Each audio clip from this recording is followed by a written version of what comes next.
Muy bien, y acá estamos en una nueva emisión de Desde los Barrios, este programa que estamos construyendo semana a semana con las entidades intermedias y los vecinos del noroeste del Gran Buenos Aires. ¿Cómo le va, Fernando?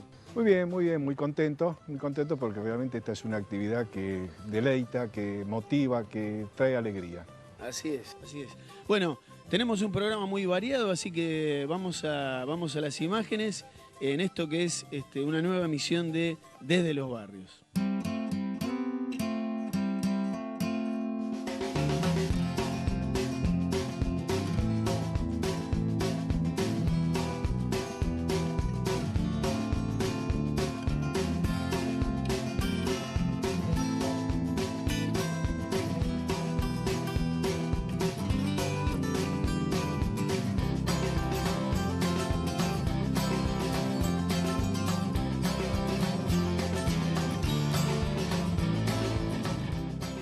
Bueno, uno de los temas que vamos a ver ahora es la campaña nacional Pueblo hace Cultura. Es una iniciativa en todo el país de las organizaciones culturales comunitarias, bibliotecas populares, centros culturales, murgas, grupos de teatro comunitario, que están desarrollándose en todo el país hace 15 o 20 años y ahora están luchando por una ley que contemple su trabajo y le dé más fuerza a lo que hacen comunitariamente.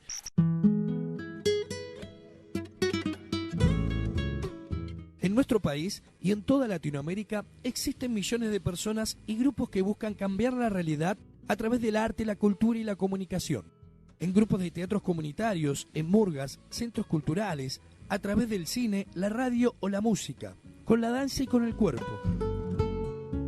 Miles de pequeñas y grandes organizaciones inventan belleza para el barrio y para el pueblo, desde el corazón mismo de nuestros sectores populares. Son niños, adultos, jóvenes y también abuelos de las comunidades, lo que hacen sin buscar ganancias y sin el ánimo de lucro, y que en sus temas aparecen la fiesta y la alegría, los personajes del barrio, los colores y la estética de las personas y las comunidades. Pero también aparece la injusticia, la pobreza, la necesidad de organizarse y trabajar por la salud, la educación, la vivienda y tantas necesidades de nuestras mayorías.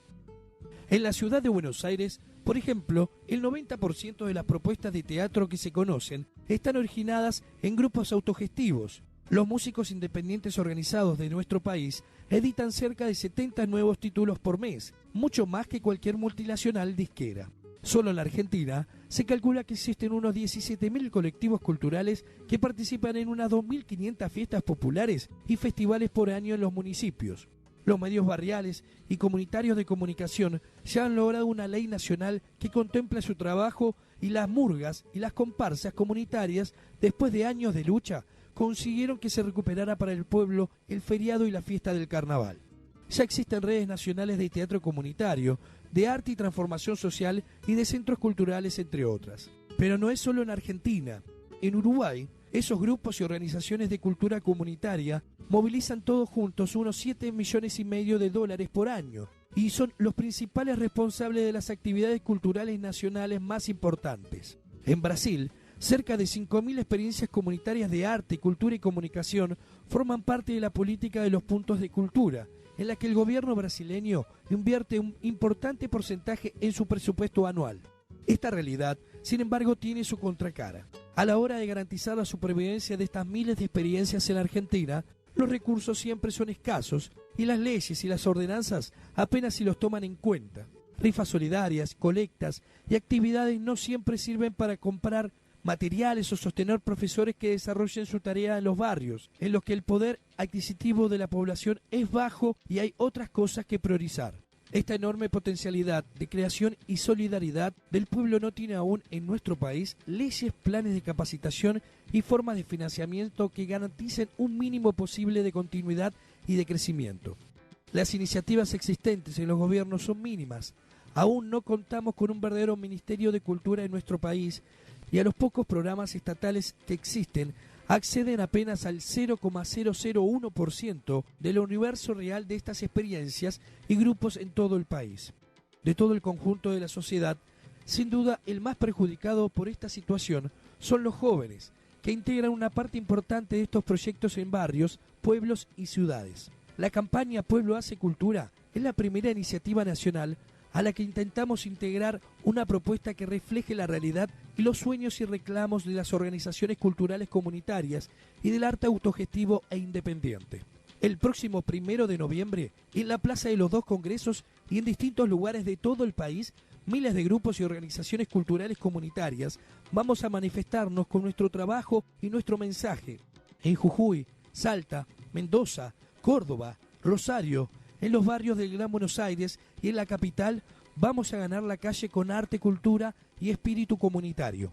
Queremos que se cree el Ministerio de Cultura en la Argentina, que se le asigne como mínimo el 1% del presupuesto nacional que recomienda la UNESCO y queremos que se destine todos los años un porcentaje equivalente al 0,1% del presupuesto total nacional a sostener y fortalecer proyectos culturales comunitarios y del arte autogestivo independiente.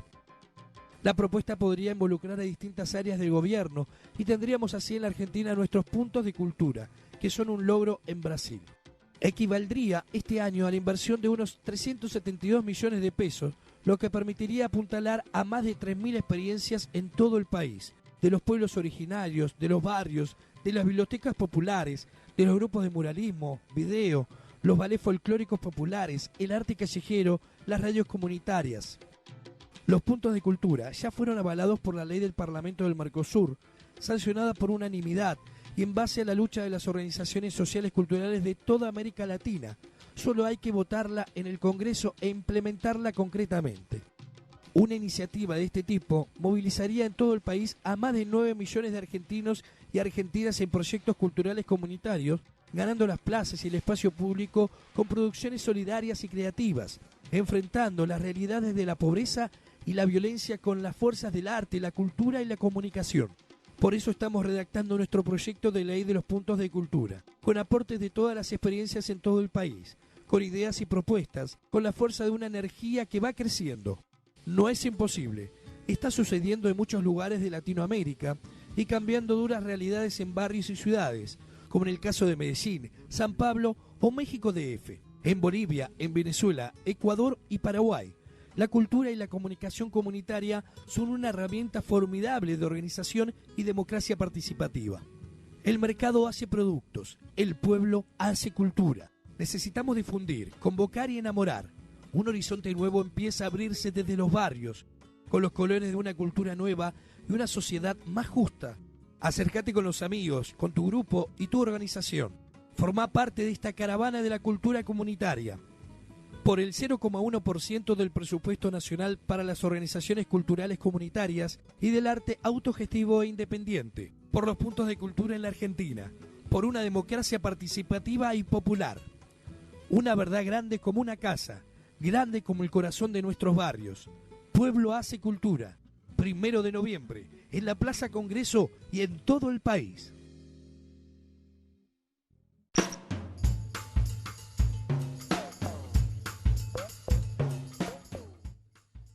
Muy bien.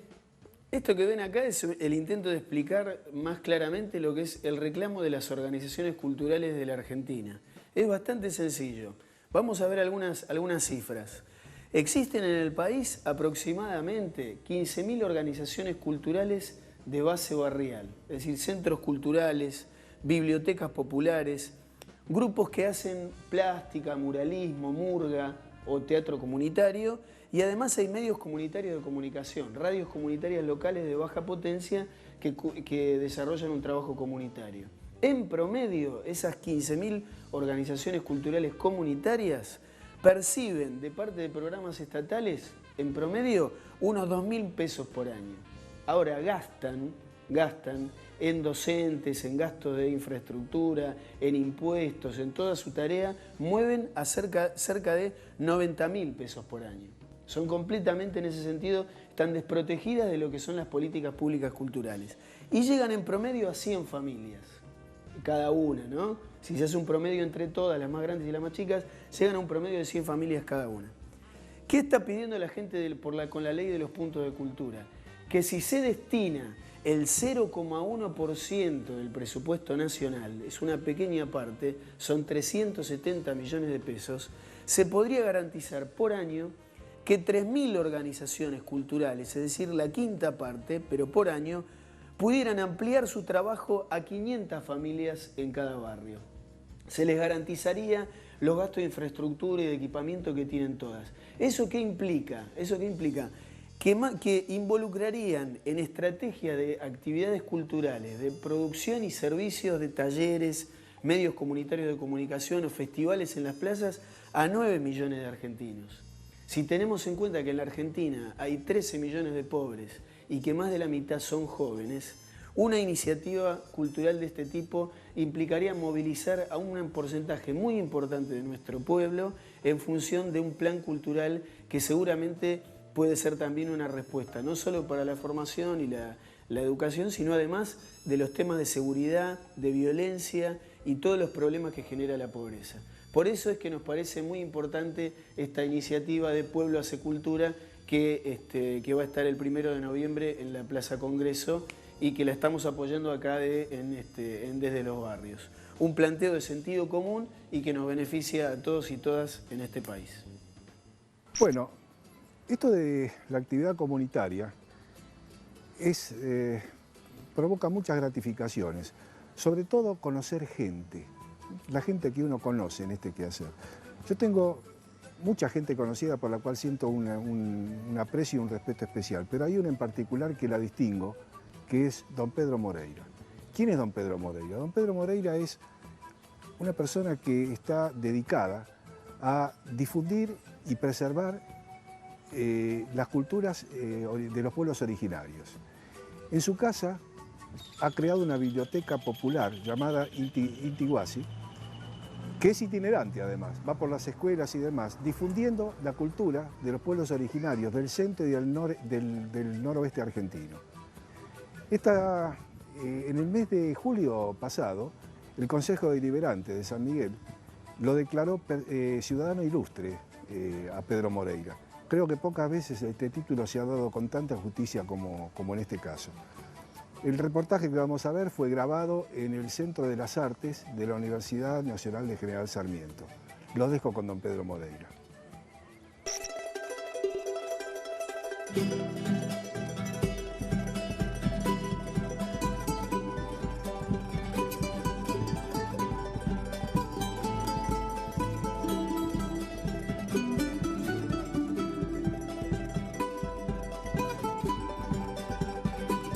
Bueno, Pedro, ¿qué tal?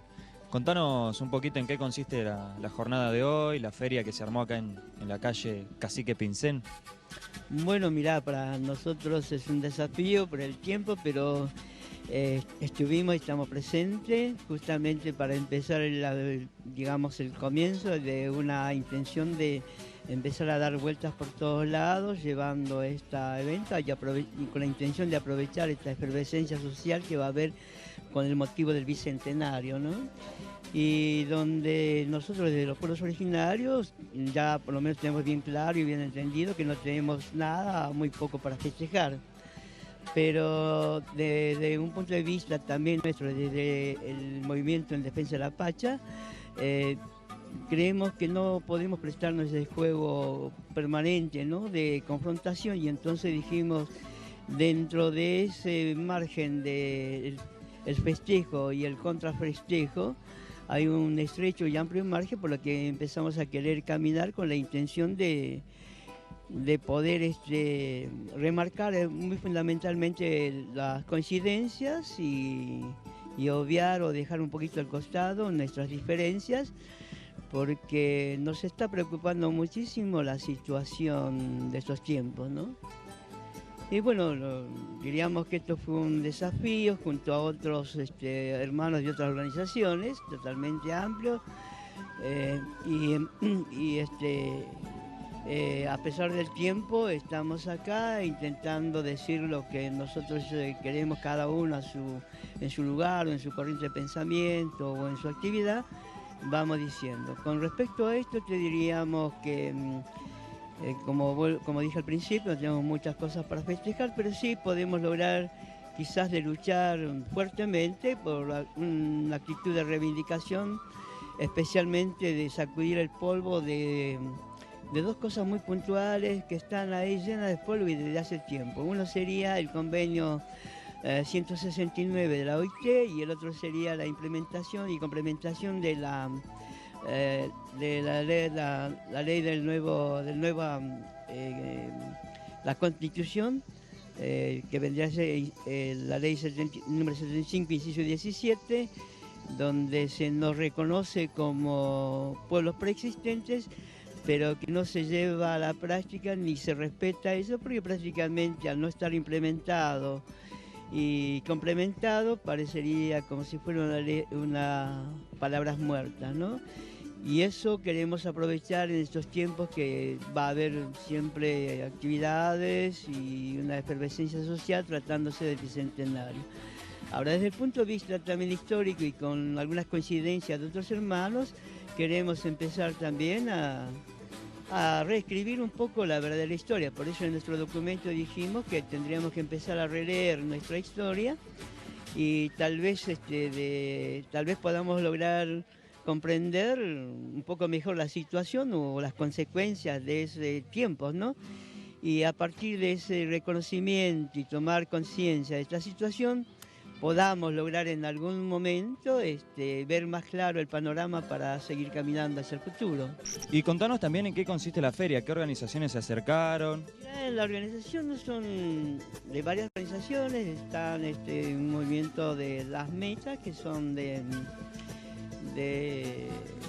como un movimiento estudiantil de la Universidad de General Sarmiento, están también de la Escuela de Psicología Social, hay muchos docentes, está también la Secretaría de Derechos Humanos de SUTEBA, también, bueno, hay muchísimas organizaciones que se están sumando a este movimiento, y la intención es justamente también porque así como empezamos a caminar desde las cordilleras, también queremos llegar a nuestros hermanos, y verdaderamente donde está la sociedad que tenemos que llegar es en los barrios. Esto es el comienzo, y en los futuros vamos a empezar a llegar a las placitas de los barrios con este mismo mensaje, ¿no? De recuperar nuestra dignidad como descendientes de los pueblos originarios, y también empezar a cuestionar algo que ya no es totalmente ya aceptable, ¿no? Que este sistema cada vez está haciendo más terrible su situación por mantenerse. Sabemos, por ejemplo, lo que está ocurriendo a nivel gremial y político, ¿no? Y eso nos está preocupando. Sí. Muchas gracias, Pedro. No, por favor, al contrario, gracias por la nota, vuelvo a agradecerles y espero que, bueno, de lo que haya dicho, a los que por donde lo vean o escuchen, sea útil. Y el movimiento de la Pacha está abierto para quien quiera adherirse a este movimiento, y que es totalmente amplio y respetando plenamente lo que siempre insinuamos nosotros, es decir, luchar o militar por la defensa de la vida y en defensa del derecho. Por eso acá puede venir, dentro de ese marco de no confrontación, venir a mostrar su trabajo, a decir lo que quiera decir. Y especialmente, digamos, lo que hay medios, si no fueran como ustedes, medios alternativos, nadie se enteraría de nada, porque la prensa oficial no nos tiene en cuenta, ¿no? Así que muchísimas gracias.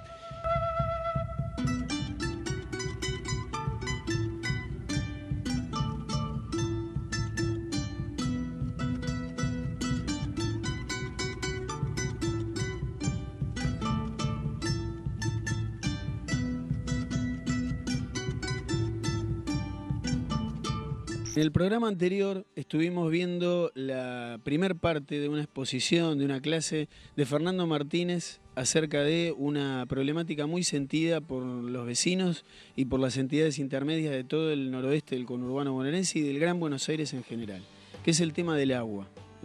Tiene que ver con la salud de nuestros pibes, pero también tiene que ver con la salubridad y el medio ambiente de todas nuestras comunidades, ya sea en asentamientos o en barrios más consolidados, es un problema de todos y todas. Así que vamos a seguir escuchando esta explicación con contenidos muy importantes para defender ese recurso imprescindible para la vida de las familias, que es el agua. Escuchamos entonces a Fernando Martínez. Bueno, en nuestra edición anterior habíamos comentado ha empezado a comentar, mejor dicho, el fenómeno y la problemática del agua de consumo en el Gran Buenos Aires, más particularmente en el municipio de San Miguel. Habíamos comenzado por decir que el 97% del agua de que dispone el ser humano en todo el mundo es agua salada, o sea que apenas el 3% es agua dulce, agua potable. ¿Qué quiere decir agua potable? Agua apta para el consumo. Pero esto es muy relativo, porque en ese 3% hay una gran cantidad de agua que está contaminada. De hecho, aguas puras, absolutamente puras, únicamente se pueden encontrar en los glaciares, en la Antártida, pero el agua de subsuelo tiene distintos grados de contaminación. Y es de ahí de donde la mayor parte de la población de nuestro partido de San Miguel se surte para el consumo. Digamos que menos del 40% del vecindario tiene servicios de agua corriente. El resto se maneja con perforaciones, con pozos, con equipo propio y obtiene el agua del subsuelo. La calidad del agua para consumo está regulada por el Código Alimentario Nacional y la Ley Nacional de Higiene y Seguridad. Entre otras cosas, se determina que para que el agua sea apta para consumo, no debe tener más de, por ejemplo, más de 40 miligramos de nitratos por cada litro de agua.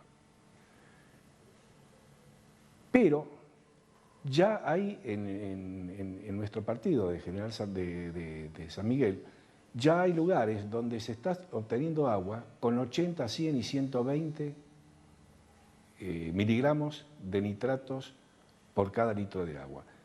¿En qué perjudican los nitratos? Fundamentalmente a quien más daño le hacen es a las criaturas en proceso de gestación y a los bebés hasta 6 meses de edad. Lo que provoca la ingesta de agua con nitratos es que para que la sangre entre al para que el oxígeno entre al torrente sanguíneo, cuando uno respira, los pulmones incorporan ese oxígeno a la sangre y así es como circula. Pero la ingesta de nitratos provoca que una reacción física que se llama metahemoglobulemia. La metahemoglobulemia inhibe a las células pulmonares de captar el oxígeno. Entonces se produce el empobrecimiento del oxígeno en la sangre y eso hace que se produzca la necropsia de células nerviosas a nivel cerebral. Con lo cual, el nivel intelectual, el nivel de inteligencia, el nivel cerebral de los lactantes se ve seriamente comprometido. Es aconsejable no de ninguna manera ingerir este tipo de agua. Y entonces la alternativa es tomar agua mineral. Pero, ¿qué es el agua mineral? ¿Quién dice que el agua mineral es apta, es potable? ¿Quién la controla? ¿Cuál es el mecanismo que se tiene para controlar el agua que se vende en el comercio como agua mineral? Y de última, ¿de dónde se extrae y qué es el agua mineral? Empezamos por decir que agua mineral es cualquier agua que se obtiene del subsuelo. De ahí la denominación de mineral. Sigamos diciendo que no hay ninguna clase de controles bromatológicos por parte de entes oficiales, estatales, provinciales o municipales, que hagan un control periódico de la calidad del agua que se vende como agua mineral. Recientemente se ha descubierto que el agua contenida en bidones de plástico, después de mucho tiempo de estar, sobre todo en verano, de estar embotellada y expuesta al sol, provoca una reacción química que libera un metal que provoca, que es cancerígeno. Sobre todo para las mujeres es particularmente peligroso porque provoca el cáncer de mama, que es el antimonio. Es decir, se produce una reacción química por el cual el agua contenida dentro de un bidón y sometida a la acción de los rayos solares libera antimonio que se incorpora al organismo. El problema es que no hay controles bromatológicos, no hay un laboratorio, no hay un sector que esté encargado de controlar la pureza del agua. Entonces, todo depende de cómo se manipulea el agua para saber si es o no apta para consumo. Y el problema más grave que hay es que la forma en que el tiempo que media desde que se embotelló el agua hasta que se consume. Pueden pasar meses. El agua sale de una planta de embotellado, entra a un depósito, está dentro de ese depósito una cantidad de tiempo indeterminada en condiciones que nunca son controladas. No se ve que esté a cubierto de suciedad, de roedores, de insectos, de sol, y tampoco se sabe cuánto tiempo media desde que se embotelló ese agua hasta que ese agua es consumida. La consecuencia es que a veces el agua mineral que se compra en el comercio está mucho más contaminada todavía que el agua que se obtiene del subsuelo y que no se animan a consumir porque piensan que está contaminada. Sí, está contaminada, pero lo que están buscando, la solución que están buscando es peor a veces que el problema original, porque es peor la calidad del agua embotellada que la calidad del agua que se obtiene a boca de pozo. El problema de la contaminación está bastante mal entendido, porque fíjense que hay gente que cree que hirviendo el agua la depura, y a veces hervir el agua implica agravar el problema. Pensemos en esto. Tengo 1 litro de agua y en 1 litro de agua tengo una concentración determinada de nitratos, por ejemplo 100 miligramos, que es bastante elevado. Entonces hiervo el agua, entonces se evapora el agua, pero no el nitrato. Entonces cuando termino el proceso de hervir, por ahí me bajó un 10% el nivel de agua, pero el nitrato sigue siendo el mismo. Entonces en menor cantidad de agua tengo la misma cantidad de nitrato, con lo cual aumenta la concentración. Lo peor que se puede hacer es hervir el agua. Hervir el agua sirve únicamente para cuando hay contaminación bacteriológica. Pero la contaminación bacteriológica, que está generada fundamentalmente por pozos de agua conectados o comunicados en forma subterránea con pozos ciegos, generalmente está combinada la contaminación bacteriológica, bacterias intestinales, repito, está combinada con nitratos, o sea que mato los microbios, pero concentro los nitratos. Entonces el problema es mucho más grave, porque es mucho más serio enfermarse por ingesta de nitrógenos que enfermarse por ingesta de agua con bacterias. Gracias. Estamos despidiéndonos en esta nueva emisión de Desde los Barrios y bueno, queríamos dejarles un saludo. Hay algunas novedades también importantes para transmitir. Una es que está por iniciarse en el barrio Manuelita la campaña de concientización acerca del arroyo Los Berros. El eslogan de esa campaña es: el arroyo Los Berros puede estar limpio, también depende de nosotros, y es una campaña que se está iniciando y coincide con el inicio de la realización de algunas obras del presupuesto participativo. Estuvieron un poquito retrasadas este año, pero ya se está empezando a ver en los barrios algunas de las obras que fueron aprobadas el año pasado. Y ahora, este próximo lunes, el 1 de noviembre, es que vamos a poder disfrutar en la Plaza Congreso de esta jornada que se llama Pueblo hace Cultura. Fernando, una despedida para nuestros televidentes. Bueno, decirle buenas noches, gracias por seguirnos, gracias por aguantarnos y los esperamos la semana que viene. Gracias. Ahí en la pantalla van a encontrar una dirección de mail donde se pueden comunicar con Desde los Barrios y también acercarnos inquietudes o temas para nuevas emisiones, porque esa es la idea, ir recorriendo los barrios, ir viendo qué es lo que está pasando en la realidad de los vecinos y las organizaciones sociales en el noroeste del Gran Buenos Aires. Hasta la próxima emisión.